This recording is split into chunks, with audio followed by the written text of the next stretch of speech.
Hey, I'm Alex Johnson. We're here at Wise Acre Recording in East Nashville, Tennessee.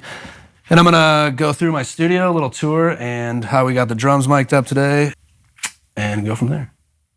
Cool. Lately I've got this 1974 Gretsch setup that's just been working for pretty much every project in this year, I guess, this month. So basically, got some tubes, coupled with this R88 ribbon I had up for a project. I don't usually have 4 overheads, but it's just heavily compressed and sounds pretty awesome, so I've just been leaving it up. Then I had it from a track that was real low, light touch, high gain, and it sounds great, so I've just been leaving it up. Got a Sugar cherry snare from Jefferson, and 201 on the hi-hats. Got some cool Istanbuls and SE V7Xs on snare. Got these awesome cheap ribbons from this German Thomann website that are just huge. And yeah, I got a Sound Deluxe on the kick out. Got an SC V kick on the kick in.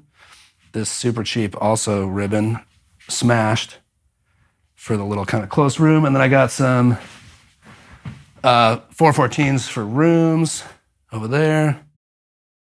I think that's pretty much it on the kit right now. And I run everything over here through just this Bluetooth keyboard and mouse, just runs from over here. And then screen is just like a super long HDMI that just rolls right around.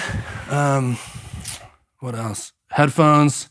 I run essentially I have a lot of bands in here too, so we have 6 Hearback octo rigs, so they got little mixers everywhere, so I just use those for myself when I'm alone also. Sweet. Also got, rolling, this is like super dead drums, ISO room, vocals, acoustics, upright bass. A lot of that stuff lives in here. So I got Perlman TM1, essentially a 47 for vocals a lot of the time. Yeah, bass stuff, ISO, anything that needs to be kind of isolated from the drums, but cut at the same time, use the ISO room. Cool, so yeah, I run everything through 24 channels. I've kind of got pre's and then, effects and compressors and stuff, obviously. So I've got, let's see, this changes often, but I got kicks in and out through a Neve 1073 Heritage clone. Overheads, the tubes are through these R&Ds. Rack floor through the cappies, kind of like APIs. These Spectrasonics snare top. This one's not anything right now. That R88 through the AEA pre is nice for that. Super high gain for those ribbons. And then I got loft and rooms through this Iron Age Audio Works. And then I got this super cheap tube pre is great for a snare bottom, hi-hat, stuff that you don't really, it's just low in the mix usually. And then Neve 1073 OPX, which is sweet because I can run it from the ISO room because it's got a plug-in that actually can change the gain and anything I need on here from over there. Or if I'm sitting here, I can just run it from here. And then the outboard front XLRs are killer for anything in here. So it's kind of an awesome, you can plug in from the back and the front and just select. And then just patch bay. And then I got distressors right now are the R88. So they're kind of, we'll get to it, but smash through there. The rooms are going through the 414s are going through the 560 DBX compressors. The rooms are also being EQ'd by this Trident 80B.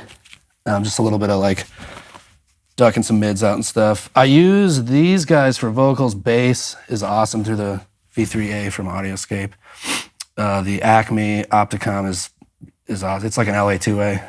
And then these guys, it's an 1176. It can do anything. And then I got snare going through this EQP. It's a Clark Technics Pultec clone right now. That's the setup for this guy. And then we'll check out this track using this kit that I already recorded.